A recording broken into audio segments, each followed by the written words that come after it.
বিভিন্ন হাসপাতালে চিকিৎসাধীন পঙ্গুত্ব বরণ করেছেন।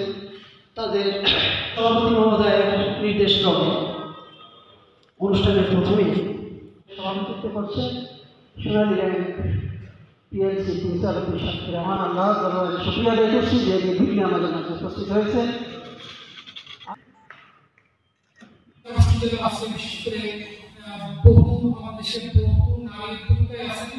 যারা অবসর বছরই যারা ছোট একটা দোকান আছে, যারা ছোট একটা বুটিক্সের কাজ আছে, টেলিভিশন শো আছে, কিংবা অন্য কোনো পেশার সাথে জড়িত আছে, এই কাজটা করতে চাই।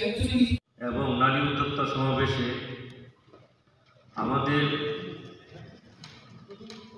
আমাদের বাংলাদেশ ব্যাংক খুলনার সম্মানিত নির্বাহী যে ব্যাংকাররা আসলে অনেক ক্ষেত্রেই এই ছোট ছোট নারী উদ্যোক্তাদেরকে ঋণ দিতে ওইভাবে উৎসাহ বোধ করেননি। এই নারী উদ্যোক্তা চিহ্নিতকরণ নির্বাচন সহ উপস্থিত সকল ব্যাংক এবং আর্থিক প্রতিষ্ঠানের 3 জন করে নতুন নারী উদ্যোক্তা খুঁজে বের করবেন এবং তাদেরকে অর্থায়ন করবেন। এই বিষয়টা অত্যন্ত গুরুত্বপূর্ণ। আমরা অনেক সময় ওভারল্যাপিং করি, এক ব্যাংক দিয়েছে আর এক ব্যাংক সেই একই নারী উদ্যোক্তাকে দিচ্ছে, এটা তো মনে হয়। আর একটা বিষয় স্যার বলেছেন যে 10 লক্ষ টাকা পর্যন্ত একজনকে সিআইবি নেওয়া।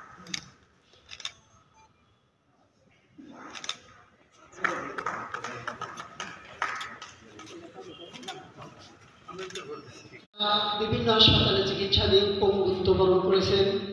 তাদের সভাপতি মহোদয়ের নির্দেশ ক্রমে অনুষ্ঠানের প্রথমেই সভাপতিত্ব করছেন সোনালী ব্যাংক পিএলসি পরিচালক রহমান আল্লাহ দরবারে শুকরিয়া আদায় করছি যে নির্বিঘ্নে আমাদের মাঝে উপস্থিত হয়েছেন।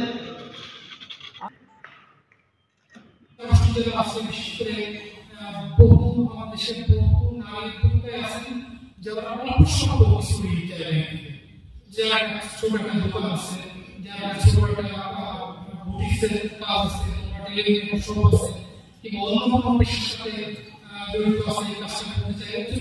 এবং নারী উদ্যোক্তা সমাবেশে আমাদের বাংলাদেশ ব্যাংক খুলনার সম্মানিত নির্বাহী যে ব্যাংকাররা আসলে অনেক ক্ষেত্রেই এই ছোট ছোট নারী উদ্যোক্তাদেরকে ঋণ দিতে ওইভাবে উৎসাহ বোধ করেননি।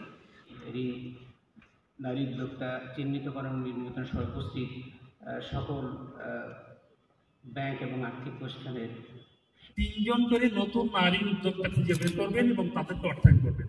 এই বিষয়টা অত্যন্ত গুরুত্বপূর্ণ। আমরা অনেক সময় ওভারল্যাপিং করি, এক ব্যাংক দিয়েছে আর এক ব্যাংক সেই একই নারী উদ্যোক্তাকে দিচ্ছে, এটা তো মনে হয়। আর একটা বিষয় স্যার বলেছেন যে 10 লক্ষ টাকা পর্যন্ত একজনকে সিআইবি নেওয়া।